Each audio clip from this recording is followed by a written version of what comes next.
There are many Pokemon that had multiple design phases until the ones we got today. But what about designs that didn't make the cut, yet the roster is better because of that? Well, here's 21 beta Pokemon that we luckily didn't get. To keep it short, we all know the story of Ho-Oh resurrecting the legendary beasts, right?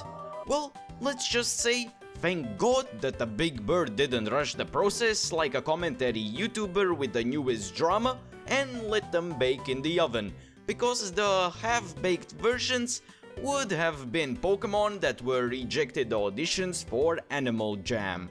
In the early stages of Pokemon Ruby and Sapphire, the designers cooked up the design that heavily resembles a combination of Latias and Blaziken. But except the fact that we got Blaziken, Latias and possibly Latios out of it not existing, I got a better question instead.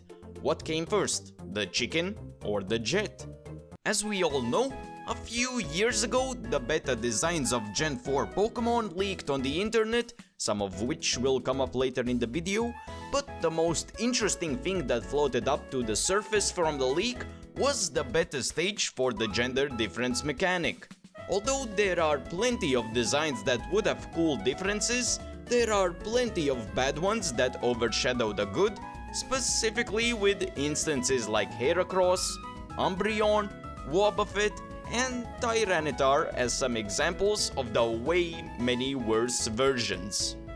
From experience, the most arguments relating to any beta Pokemon I've witnessed is for the beta Wobbuffet design, that fairly can be also known as beta Girafarig. As to why this is the case, this design was initially made to be the pre-evolution for Girafarig, but later on got reworked into beta Wobbuffet. Got revamped 2 times and still ended up being replaced by the Wobbuffet we got now. Doesn't that say something? Now, it may seem whack at first to give Hitmontop its own segment at first, but surprisingly, Hitmontop is one of, if not the most changed beta designs until the final design. First, it showed up as a mashup between Clefairy and vague elements of Hitmontop, then made the first appearance in the Space World 1997 demo, but 2 years later it still got changed up for another demo of 99's Space World, only to thankfully get revamped into the final design we got now. Even before Pokemon existed as a game itself, Game Freak, of course, made concept art and sketches for the game that would end up becoming Pokemon Red and Green a few years later.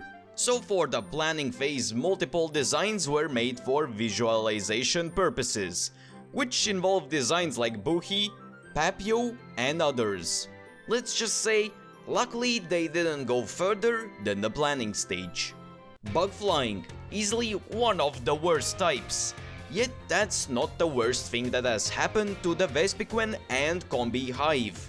Turns out that just like with many other Pokemon in the Gen 4 beta Pokemon leak, the designs rediscovered for the family were worthy of making a straight beeline to the trash. Mentioning the concept art yet again, there surprisingly enough was a design that actually went on to probably end up being the reason for us getting Snorlax.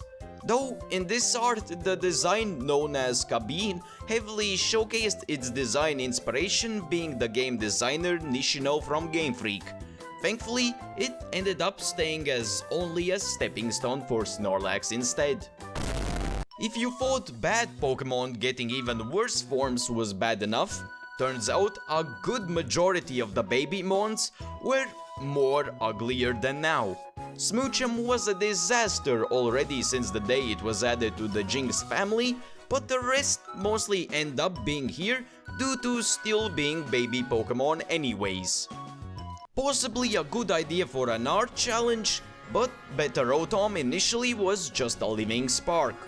Now that seems like a one and done deal, but how would have the appliance forms look like? Well, that's what I meant with the art challenge. To spice it and change it up a bit, let's not also forget to represent the trainers themselves. To no one's surprise, most of the trainers had some steps to go before the final version, for which the best example would definitely be the protagonist, aka Red, and many other NPCs by having whips instead of Pokeballs. No, too kinky for me. A similar case to Snorlax, yet a design that made it into the game at one point. The design that most likely ended up becoming Jigglypuff, Balloonda, was, well, just a balloon. Unless it had unique and creative design aspects on the front, we'll be left just being semi-happy with the end result instead. Just like we saw before, legendaries weren't immune to this process of wag beta designs. But what about Mythicals? Well, to that I say and present you Beta Shaymin and Darkrai. Well, specifically a fresh clean cut version of Shaymin and a Darkrai that's related to a humanoid turkey. Murkrow has a very cool design that ties the whole line into one concept, Honchkrow being the boss and Murkrows acting as grunts. Though when it comes to the early design, we could have went a whole separate route with a much more cliché design, which would have not given us the way cooler concept instead. I don't mind the witch hat, but probably like many, I prefer my edgy bird being a mafia boss instead. Going back in time for the time traveler itself, Celebi has quite a rocky history that at least ended up with the best outcome. But before that, turns out the onion had quite a bit of layers. Initially being based on a fertility deity Kokopelli, then reformed into looking more like the modern version while keeping the inspiration, Celebi luckily ended up choosing the correct timeline. Bringing back up trainers once more, gym leaders most likely, to no one's surprise, suffered the same fate as the rest, even having a case for a free league generation. Gen 1 with a military-focused Blaine that's probably way more acquainted with Surge. Gen 2 with a way too casual Morty that went by the name Enoki back in the day. Half of the Gen 4 gym leaders by solely basing on the badge portraits. But as it also turns out, Giovanni would have been replaced by a kid, who would have been the first gym leader in Viridian. As an active Ledian stan and defender, one of its redeeming qualities is its surprisingly great design for such a weak Pokemon. But when we look into the past, we can see that Pomi to Pomo was not the first minimal change evolution that left a sour taste in the trainer's mouth. Although this version has way more cat features than the final design, the Uwu-faced line just lives up to the title of a one-trick pony, though at least it changes colors with every evolution.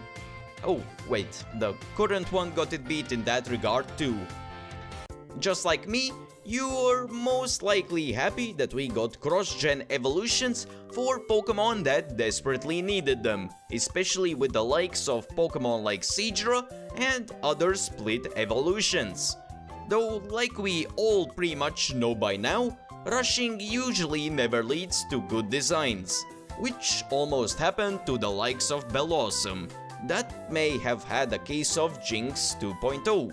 A way earlier and somehow more unpleasant look for Licky Licky, Leafeon having Ingrain as its passive signature move, and more. In the early generations, encountering Zubat on every other step was already bad enough. But turns out that Zubat would have been replaced by a baby version of it as the first stage Pokemon. Not only is it ridiculous that it would evolve into Zubat at level 26, but that it would also mean that we never would get Crobat in a regular manner. As for some honorable mentions that are last, and probably least, some designs that could be of interest for seeing how certain Pokemon almost ended up looking worse. Beta Hippopotas and Beta Hippowdon looking too much like their real-life counterparts, Beta Giratina and its possibly Chimera-focused design Then finally, another L for the Chikorita family, Beta Bayleaf's design. Thanks for watching, subscribe, and stay tuned for more.